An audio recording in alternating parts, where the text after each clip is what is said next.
भारतातील कितीतरी लोकांना हा प्रश्न पडलाय की अण्णा हजारे ॲक्च्युली गेले कुठं होते.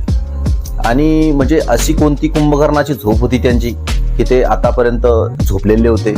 त्यांनी कधी पेपर वाचला नाही का? त्यांनी कधी टी व्ही पाहिली नाही का? त्यांनी काय भारतामध्ये काय उलाढाल होते ते पाहिलं नाही का? नेमकं गेले कुठं होते हा प्रश्न तुमच्या सुद्धा मनात आहे आणि आमच्या सुद्धा.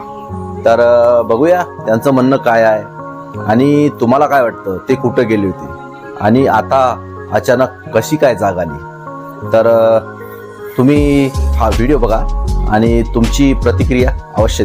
12 साल सो गया था, अचानक से कैसे जाग आ गया मुझे पता नहीं.